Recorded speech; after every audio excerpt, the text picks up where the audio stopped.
बाबा जी की प्यारी सात संगत जी, आज हम जो आपको साखी सुनाने जा रहे हैं वो एक सत्संगी परिवार की एक बच्ची की साखी है। एक सत्संगी परिवार है जिसके सदस्य बाबा जी को बहुत मानते हैं।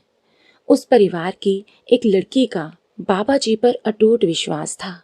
वह रोज शाम को ट्यूशन पढ़ने जाया करती थी, लेकिन एक शाम को उसकी ट्यूशन टीचर ने उसे कुछ समय और रुकने को कहा। इस पर उसने भी कोई ऐतराज नहीं किया, लेकिन जब वह ट्यूशन से घर के लिए चली तो रात हो चुकी थी। लड़की को डर भी लग रहा था, लेकिन जब बात प्यार, विश्वास और श्रद्धा की हो तब उसकी जुबान पर सबसे पहले सतगुरु का नाम आता था। तब भी यही हुआ कि वह अपने बाबा जी का नाम लेकर कदम दर कदम आगे बढ़ने लगी और अपने घर की तरफ जाने लगी। थोड़ी दूर तक ही गई थी कि एक ऑटो वाले को देखा जो उसकी ओर ही आ रहा था, जो कि जल्द ही उसके पास आकर रुका और कहने लगा कि लड़की, तुम इतनी रात को अकेली कहाँ जा रही हो? चलो मैं तुम्हें छोड़ देता हूँ जहाँ भी तुम्हें जाना है। लेकिन उस बच्ची ने उस ऑटो वाले भाई को मना कर दिया और कहा, मैं खुद चली जाऊंगी।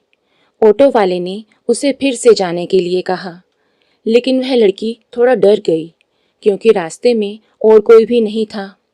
फिर हिम्मत करके ऑटो में बैठ गई, लेकिन साथ ही मन में डर भी बना हुआ था क्योंकि एक तो रात का वक्त था और फिर वो अकेली थी। उसे अपनी गलती का एहसास हो रहा था, लेकिन करती भी तो क्या? अब क्या किया जा सकता था? अब उसके पास केवल मालिक का ही सहारा था। ऑटो वाले ने उसे अपने ऑटो में बिठाया और उसके बताए रास्ते पर चलने लगा।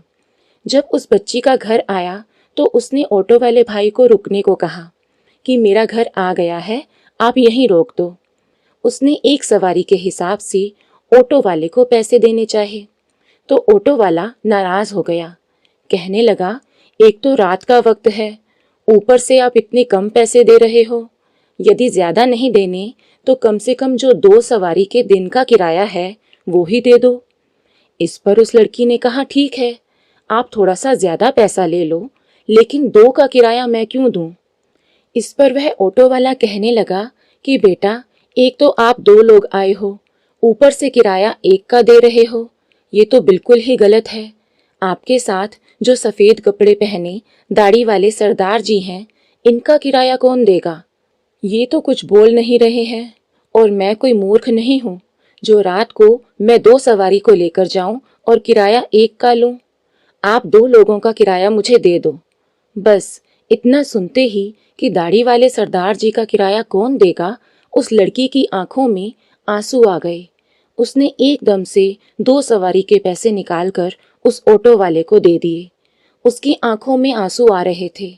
उसका रोना ऑटो वाले की समझ से बाहर था और उसे ये भी नहीं पता था कि वह अपने ऑटो में आज किसको बिठा कर लाया था।